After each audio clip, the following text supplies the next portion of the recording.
Jadi kalau ada yang bertanya, kalau begitu bagaimana dong supaya kita bisa menjadi pemenang di era krisis ini?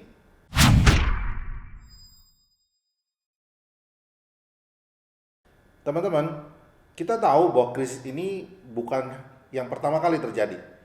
Sudah pernah ada krisis-krisis di masa-masa yang lalu. Kita pernah mendengar krisis kesehatan sebagaimana flu burung, seperti saat ini. Kita juga pernah mendengar krisis ekonomi 98 ataupun yang lainnya.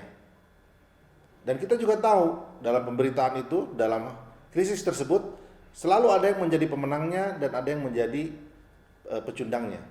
Selalu ada yang menjadi winernya dan ada yang menjadi losernya. Nah, untuk itu kita perlu pelajari pada masa-masa lalu bagaimana sih para pemenang dari krisis itu, apa yang mereka lakukan ketika mereka menjadi pemenang di saat itu. Ya. Misalnya kita pernah mendengar tentang rekapital. Ya, mungkin teman-teman mendengar tentang rekapital, bagaimana rekapital itu dimulai justru pada saat krisis. Krisis ekonomi 98 dan sekarang sudah menjadi perusahaan yang sedemikian besar. Kita juga mungkin mendengar bagaimana Wardah bisa juga tumbuh dan berkembang justru pada saat krisis juga. Ya. Nah, saya coba pelajari apa yang menjadi keunggulan mereka ketika mereka menghadapi krisis. Setidaknya ada 3 hal yang perlu kita persiapkan untuk menjadi pemenang di saat ini. Yang pertama adalah keyakinan. Jadi teman-teman semua, kita perlu memperkuat diri kita dengan keyakinan bahwa kita bisa menjadi pemenangnya. Itu kayaknya mungkin 80% dari persiapan kita untuk menjadi pemenang adalah dengan membangun keyakinan itu. Kita yakin bahwa kalau krisis itu terjadi, itu hanya krisis yang terjadi di bumi saja. Tapi di bumi pun juga ada peluang yang jauh lebih besar. Ya, sehingga makanya yang pertama yang perlu kita bangun sebagai fondasi untuk melakukan adaptasi, fondasi untuk melakukan perubahan dalam diri kita adalah keyakinan kita. Yakinilah bahwa kita bisa memenangkan kondisi saat ini. Yakinilah bahwa kita bisa memenangkan persaingan di era ini. Yakinilah bahwa kita bisa menjadi pemenangnya. Yang kedua adalah kita harus memiliki attitude dan teknik untuk menjadi pemenangnya.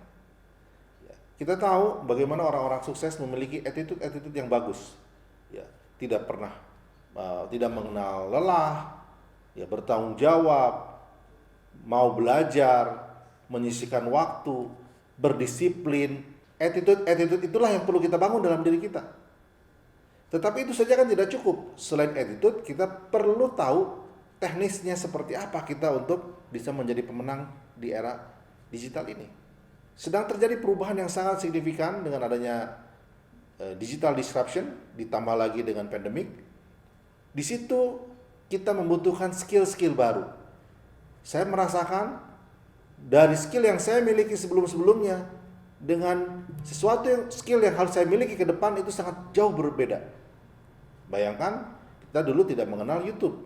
Sekarang ada YouTube. Bayangkan dulu kita hanya mengenal surat menyurat. Sekarang sudah dengan segala macam kecanggihannya kita berkomunikasi. Nah, itu membutuhkan skill-skill teknis untuk kita bisa menjadi pemenangnya. Jadi yang kedua adalah kita memiliki sikap yang baik dan pengetahuan teknis yang baik. Yang ketiga adalah kita perlu berfokus kepada peluang. Kita tahu di era krisis ini ada industri yang menjadi winner dan ada industri yang menjadi loser. Iya kan? Ada sektor-sektor usaha yang dia melejit dan ada sektor-sektor usaha yang dia turun karena pengaruh digital dan pandemic disruption ini. Contoh adalah industri pariwisata. Industri pariwisata bisa begitu melejit pertumbuhannya dengan bantuan perubahan digital. Desa-desa wisata bisa diekspos melalui sosial media, bertumbuh ekonominya sedemikian cepat. Tetapi pada saat yang tidak jauh dari itu, begitu datangnya pandemik, dilarang berkumpul, stay at home, tempat wisata ditutup, langsung jatuh. Jadi pada saat terjadinya krisis ini, ada industri yang menjadi winner dan ada industri yang menjadi loser. Untuk itu, untuk menjadi pemenang, sikap kita adalah berfokus kepada peluang. Fokuslah kepada peluang di mana industri itu akan menjadi pemenang. Sektor teknologi, sektor logistik, dan yang lain-lain. Jadi dengan 3 hal tersebut, mudah-mudahan kita semua bisa menjadi pemenang di era krisis ini.